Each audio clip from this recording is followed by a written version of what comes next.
सभी राष्ट्रवादियों का स्वागत है पॉलिटिकल बज़ में। दोस्तों, कल प्रधानमंत्री नरेंद्र मोदी जी का जो लाल किले से भाषण था इंडिपेंडेंस डे के मौके पे, उसको लेके एक हफ्ते तक ये ऑपोजिशन और इनके जो पूरा इकोसिस्टम है दोस्तों, जिसमें कुछ एनजीओज हैं, कुछ यूट्यूबर्स हैं, कुछ संस्थाएं हैं, वो पूरी तरह से तिल मिला चुकी है। इन लोगों ने अब सोशल मीडिया में ये प्रोपागेंडा शुरू कर दिया कि पहले प्रधानमंत्री ऐसे होंगे नरेंद्र मोदी जिन्होंने आरएसएस की तारीफ कर दी लाल किले के मंच से खुले में। ऐसा क्या कर दिया आरएसएस ने? आरएसएस का नाम क्यों लिया? कुछ ऐसी ऑर्गेनाइजेशन है जिनको ये अपना वोट बैंक बना के रखते हैं ऑपोजिशन वाले, उनकी तरफ से तो ये तक बयान आ गया कि आरएसएस का इस देश की आजादी में क्या योगदान है, आज आरएसएस का क्या योगदान है इस समाज के अंदर में।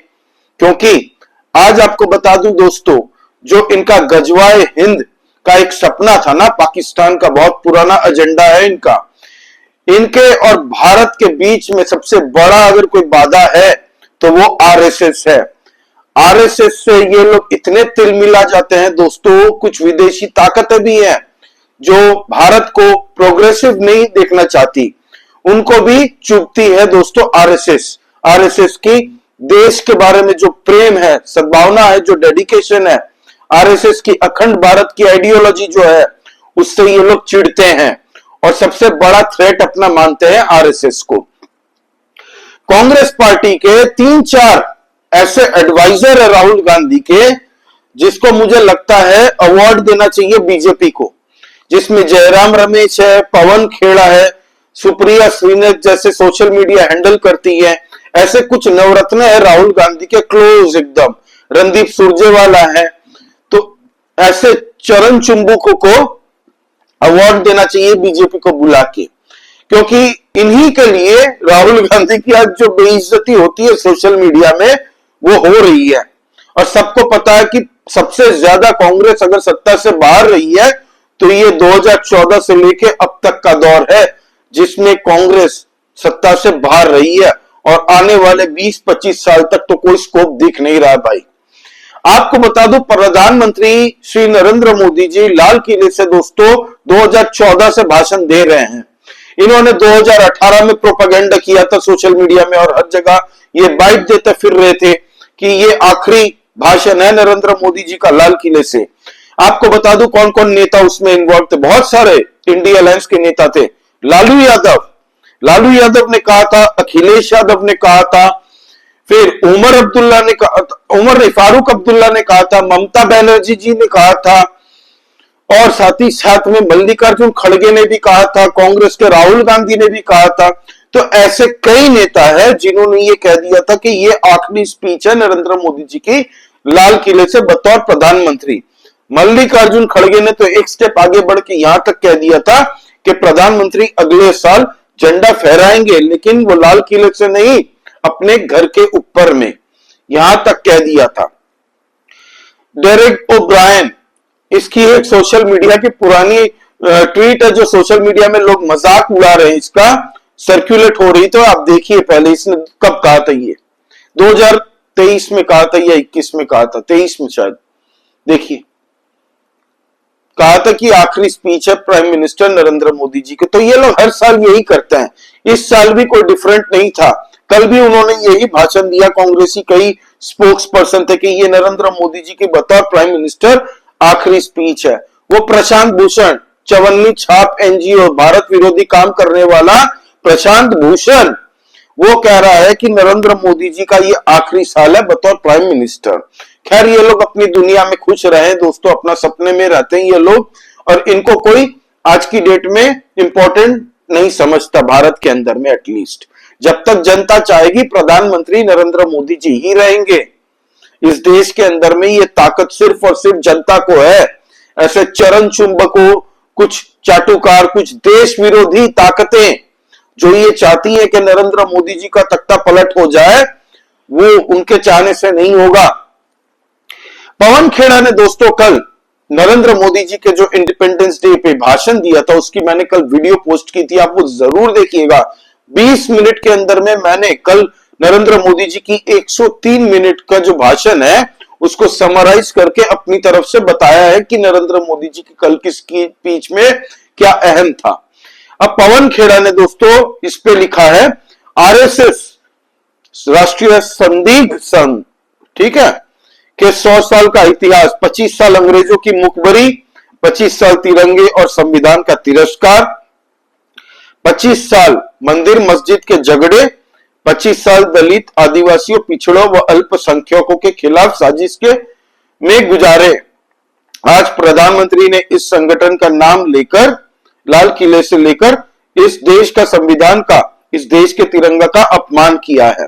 अब ये 2 टके का पवन खेड़ा जो कि शीला दीक्षित जी के लिए समोसे वमोसे लाता था प्लेट में, ये उनका क्या बोले एडवाइजर की तरीके से, ठीक है, दरबारी था। ये डोरमैट होती है ना घर के अंदर में, जब आप कमरे में घुसते हो तो डोरमैट, तो ये शीला दीक्षित जी का डोरमैट हुआ करता था।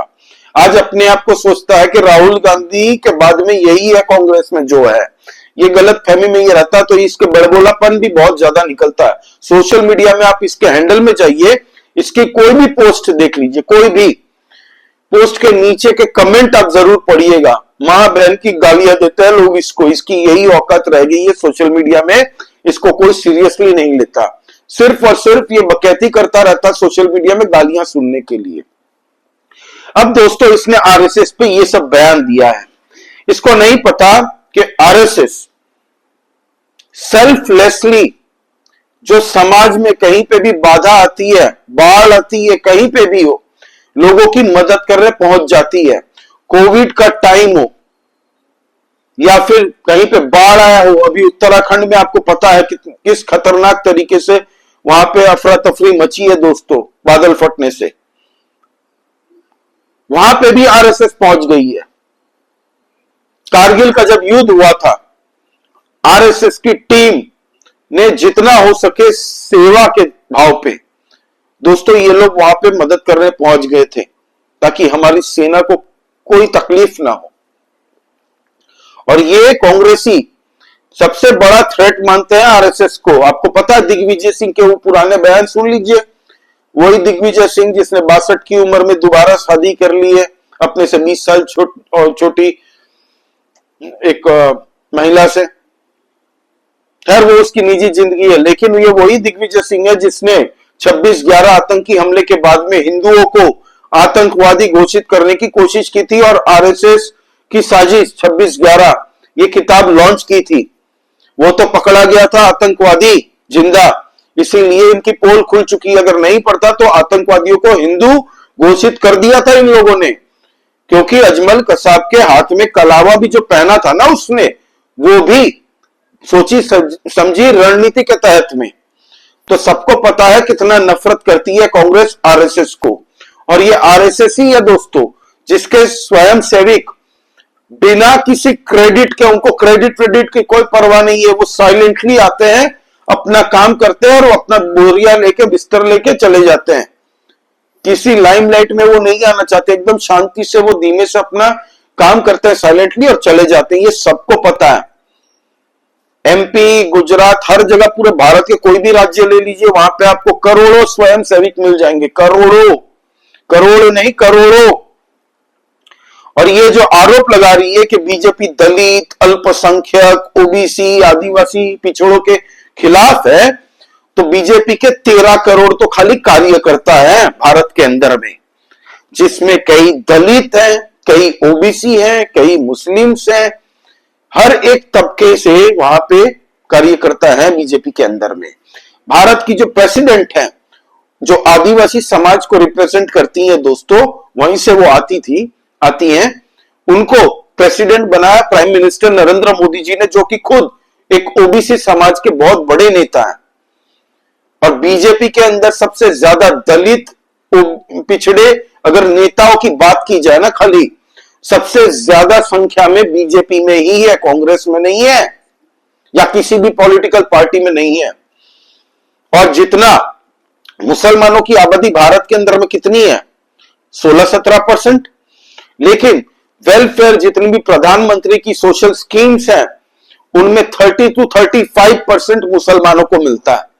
फिर वो चाहे प्रधानमंत्री आवास योजना हो, आयुष्मान कार्ड हो, प्रधानमंत्री की मुद्रा लोन हो, हर एक डिपार्टमेंट में, गैस की सिलेंडर फ्री सिलेंडर हो, हर एक चीज में अगर किसी की जनसंख्या 17% है और उनको लाभ कोई वेलफेयर स्कीम्स में 30-35% मिलता है, फ्री अनाज 80 करोड़ लोगों को जो भारत में कोविड के दरमियान मोदी जी ने देना शुरू किया था, वो अब तक चल रहा है। तो ये कांग्रेस जो लोगों को भ्रांति फैलाने की पवन खेड़ा जैसे 4-5 चाटुकार है, जिसकी वजह से कांग्रेस का ये हाल है आज की डेट में। अगर यही राहुल गांधी की जगह पे कांग्रेस का कोई समझदार नेता होता ना, तो शायद दिक्कत आती बीजेपी को। और राहुल गांधी है भाई, उनको खुद कांग्रेसी भी सपोर्ट नहीं करते कि ये बंदा 90 से ज्यादा चुनाव हार चुका है भाई, कब तक अपनी फजीलत करेगा। बिहार भी हारने वाला है, आप देख लीजिएगा, अभी से मैं आपको बता दे रहा हूं, सुपड़ा साफ हो जाएगा। और इन लोगों ने अपना हार का रीजन भी बना कर रखा दोस्तों, हारते के साथ ही सीधा इलेक्शन कमीशन पे ये दोस्त मिलेंगे, और ऑलरेडी इन लोगों ने तैयार करके रखा हार का बहाना। आज आपको बता दूं दोस्तों कि कांग्रेस पार्टी के साथ साथ असदुद्दीन ओवैसी ने भी एक पोस्ट डाली है एक्स प्लेटफॉर्म पे, जिसमें उसने लिखा है कि नरेंद्र मोदी जी ने जो आरएसएस के बारे में बात की है रेड फोर्ट से, लाल किले से, वो निंदनीय है। आरएसएस का क्या योगदान है। तो ये जो अलायंस है ना दोस्तों कांग्रेस के साथ में, ये सब भारत के अंदर में रह के जो दीमक की तरह रहते हैं ना, उनके लिए आरएसएस सच में बहुत बड़ा थ्रेट है। आज अगर हिंदू जाग रहे हैं, कास्ट से आगे निकल रहे हैं दोस्तों, कास्ट वास्ट भूल के एक छतरी के नीचे आ रहे हैं सनातन, तो इनसे बहुत जनों को दिक्कत हो रही है, बहुत जनों को दिक्कत हो रही है, और होनी भी चाहिए। इतने सालों तक हिंदुओं को तोड़ तोड़ के शोषण किया गया, हिंदुओं का भाई भाई को बांटा है दोस्तों जाति में। ये दलित अल्पसंख्यक पिछड़ों की बातें क्यों कर रहा है पवन खेड़ा, आपको पता है? क्योंकि बिहार में आने वाले हैं चुनाव 3 महीने के अंदर में, बिहार विधानसभा की। तो इसमें ये नैरेटिव बनाने की कोशिश कर रहे हैं पूरे भारत के अंदर में कि बीजेपी तो एंटी दलित है, बीजेपी तो एंटी आदिवासी है, बीजेपी तो एंटी पिछड़ी जाति है, बीजेपी तो एंटी अल्पसंख्यक है। और इनके हिसाब से अल्पसंख्यक मतलब सिर्फ मुसलमान और कोई नहीं, सिख, पारसी, जैन, जूइश 5000 की संख्या में है टोटल पूरे भारत के अंदर में। जूइश यहूदी लोग की 5000 जितनी आबादी है पूरे भारत के अंदर में। फिर आपके बुद्धिस्ट, ये लोग सब कोई अल्पसंख्यक में नहीं आता इन कांग्रेसियों के हिसाब से, पवन खेड़ा के हिसाब से। इनका अल्पसंख्यक मतलब सिर्फ मुसलमान, जो कि भारत के अंदर में 17-18% ऑलरेडी है, सेकंड बिगेस्ट मेजोरिटी में आते ही है। फिर भी अल्पसंख्यक की जितनी भी वेलफेयर स्कीम्स है उसमें सबसे ज्यादा इनको मिलता है। कभी अल्पसंख्यक की स्कीम्स के लिए दोस्तों किसी भी कम्युनिटी को आपने कंप्लेन करते नहीं सुना होगा। और ये जो अपोजिशन वोट बैंक बनाने की ये राजनीति भारत के अंदर में कर रही है ना, ये भारत के लिए बहुत बड़ा खतरनाक मॉडल है। ये वोट बैंक की खातिर कितने बांग्लादेशी रोहिंग्याओं को भारत के अंदर में सिस्टमेटिकली 1971 से बसाया गया और डेमोग्राफिक चेंज किया गया। क्यों? सिर्फ और सिर्फ वोट बैंक पॉलिटिक्स के लिए। कल नरेंद्र मोदी जी ने अवैध बांग्लादेशियों के खिलाफ में जो नारा दिया, उससे भी कई एनजीओ को तकलीफ हुई है। कई पॉलिटिकल पार्टियां, जो डिबेट कल चल रही थी शाम को टीवी में, हर एक डिबेट में आपको नरेंद्र मोदी जी के बारे में उस चर्चा को लेके एक हफ्ते तक ये जितने भी खलियर खरियाती ये सब यूट्यूबर्स है, पहले जो न्यूज चैनल्स में काम करते थे, रविश कुमार, पुण्य प्रसून वाजपेयी, वो टकलू जिसके सर पे सोलर पैनल लगाने के लिए मुझे लग रहा है अदानी वो प्लॉट भी 3 एकड़ का ले लेगा, वो अभय दुबे, वैसे बहुत सारे हैं दोस्तों। ये सब प्रोपागेंडा कर रहे हैं यूट्यूब में बैठ बैठ के। और भाई सच बात बताओ, आज की डेट में न्यूट्रल एनालिसिस कोई पार्टी नहीं करती, कोई व्यक्ति नहीं करता। अगर कोई कहता है कि मैं तो न्यूट्रल हूं, सबसे बड़ा झूठ बोल रहा है वो। इधर यू आर राइट और यू आर लेफ्ट, इधर ब्लैक और इधर व्हाइट होता है, ग्रे कभी नहीं होता। आप अगर कांग्रेस का स्टैंड ले रहे हो तो लीजिए, कोई दिक्कत नहीं है, लेकिन लॉजिक और फैक्ट पे बात करो ना भाई, लॉजिक और फैक्ट में बात करो। कल मैं टीवी देख रहा था, टीवी के अंदर में कांग्रेसी थे या आई थिंक समाजवादी पार्टी का एक स्पोक्स पर्सन था, वो कह रहा था कि बताइए 2014 के बाद में क्या कोई बांग्लादेशी भारत के अंदर में नहीं घुसा, इन्फिल्ट्रेशन नहीं कर रहा था? तो सरकार ने क्या किया, अब तक मोदी जी ने किया है बांग्लादेशियों को निकालने के लिए? तो पहली बात है कि अभी पूरे भारत के अंदर से जो अवैध बांग्लादेशी पकड़े जा रहे हैं उनको धक्के मार मार के फेंका जा रहा है बांग्लादेश। पहला वीडियो आपको दिखाता हूं वीडियो, ताकि एक प्रूफ के हिसाब से पता चल जाए। ये कल परसों की ही वीडियो, आप देख लीजिए।